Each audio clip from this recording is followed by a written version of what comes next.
आज मिति 2083 साल वैशाख 12 गते शनिबारको दिन हामी काठमाडौँबाट 5वटा बाइकमा मकवानपुर अवस्थित श्री लटरमेश्वर महादेवको दर्शन गर्नको लागि हिँड्यो।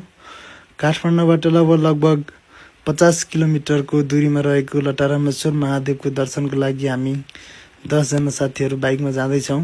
सर र चिसो हावा खाँदै खाँदै गफ गर्दै रमाइलो गफ गर्दै लटरमेश्वर महादेवको बाटोमा गयौँ। करिब हामी 1.5-2 घण्टा जति हिँडेपछि थोरै कच्ची बाटो पनि हिँड्नुपर्ने रहेछ। कच्ची बाटोको नि सामना गर्दै एउटा चौतारीमा पुग्यौँ। त्यहाँ एकछिन बाइक पार्किङ गरेर पानी खायौँ, चिया खायौँ। त्यसपछि फेरि करिब हामीलाई 1 घण्टा जति लाग्थ्यो होला। त्यहाँबाट फेरि हामी लगभग मकवानपुरको लटरमेश्वर मन्दिरको उकालो करिब 2 घण्टा जति हिँड्नुपर्ने रहेछ।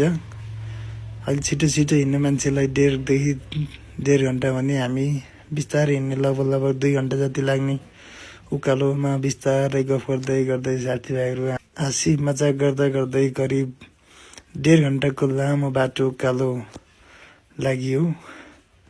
करिब 1.5 घण्टाको उकालो हिँडिसकेपछि माथि मन्दिरभन्दा थोरै तलतिर आइपुग्यो। लगभग करिब 2700 मिटर उचाइमा रहेको लटरमेश्वर महादेवको मन्दिरको नजिकै पुगिसकेका छौँ हामी। एकदम सुन्दर शान्त वातावरण, हरियाली वातावरण, गफ गर्दै फोटो खिच्दै भिडियो खिच्दै हामी लटरमेश्वर महादेवको प्राङ्गणमा पुगिसकेका छौँ। बाटो एकदमै अप्ठ्यारो रहेछ। लगभग लटरमेश्वर महादेव 2700 फिट उचाइमा अवस्थित विराजमान हुनुभएको रहेछ। बाटो एकदमै अप्ठ्यारो छ। साथीहरू बिस्तारै मन्दिरको प्राङ्गणमा पुगिन लाग्यो। करिब 10 मिनट जति हिँडेपछि हामी मन्दिरको प्राङ्गणमा प्रवेश गर्नेछौँ। वरिपरि हरियाली वातावरण, रमाइलो दृश्य हेर्दै फोटो खिच्दै। आज शनिबारको दिन भएर होला दर्शनार्थीहरू एकदमै धेरै हुनुहुन्थ्यो। तैपनि बिस्तारै हामी यो बाटो सिँढी झर्दै लटरमेश्वर महादेवको मन्दिरमा पुग्यौँ। मन्दिर एकदमै अप्ठ्यारो ठाउँमा विराजमान हुनुभएको रहेछ। चारैतिर रमाइलो दृश्य, हरियाली अवलोकन गर्दै हामी मन्दिरमा पुग्न लाग्यौँ। मन्दिर एकदम अप्ठ्यारो ठाउँमा भएकाले एकदमै बिस्तारै हिँड्न पर्ने थियो। बाटो एकतर्फी मात्र भएकाले एकदमै बिस्तारै हिँड्न पर्ने थियो। चारैतिर हरियाली छ। करिब तल बाटो माथिसम्मको उचाइ 1700 मिटर उचाइमा रहेको लटरमेश्वर महादेवको दर्शन गर्न एकदम आतुर थियौँ। सबैजना साथीहरू एकदम आतुर हुनुहुन्छ। रमाइलो गर्दै गफ गर्दै हामी लटरमेश्वर महादेवको मन्दिरको प्राङ्गणमा पुगिसकेका छौँ। एकछिन अवलोकन गरियो, घुमियो, फोटो भिडियो सबै साथीले फोटो खिच्न थाल्नुभयो, भिडियो बनाउन थाल्नुभयो। सबै साथीहरू क्यामेरा निकाल्दा, मोबाइल निकाल्दा आफ्नो फोटो भिडियो बनाउँदै रमाइलो गर्दै एकछिन आनन्द लियौँ।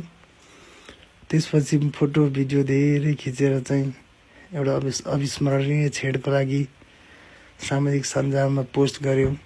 र त्यहाँ दर्शनार्थी धेरै भएको कारण लाइन बस्नुपर्ने अवस्था रहेछ।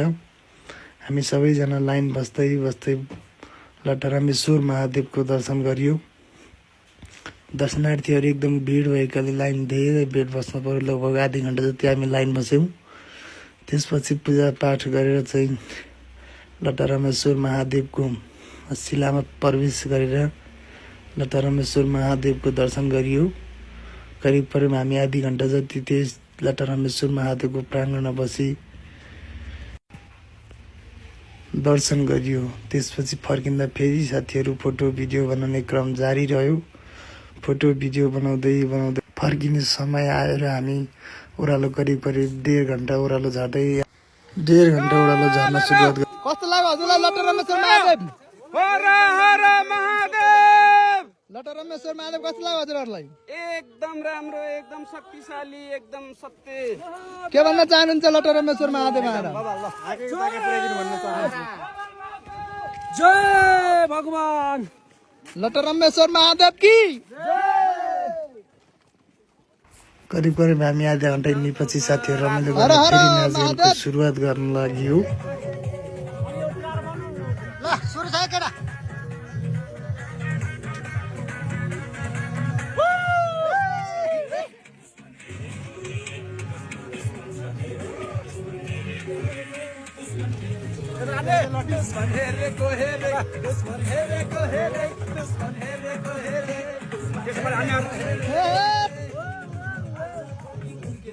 नाचगान सकिएसँगै साथीहरू ओह्रालो झर्दै स्विङ पार्ने प्रतिस्पर्धामा लागिरहनु भएको छ।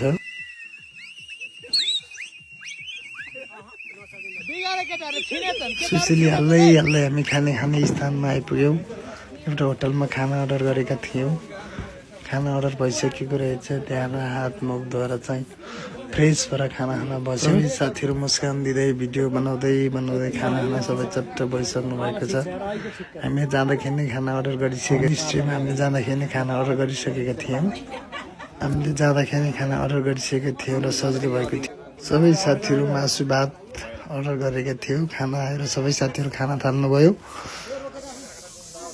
चामलको भात, मासु, दाल, अचार एकदम चट्ट खाना बनाइदिनु भएको थियो होटलले साउजीहरूले। सबैजनाले पेटभरि खाना थपी खायौँ। एकदमै लोकल गाउँको अर्ग्यानिक खाएको महसुस भएको थियो। सबैजना साथीले थपी खाना खानुभयो। चामलको भात पेटभरि खाइएर पेट भरियो।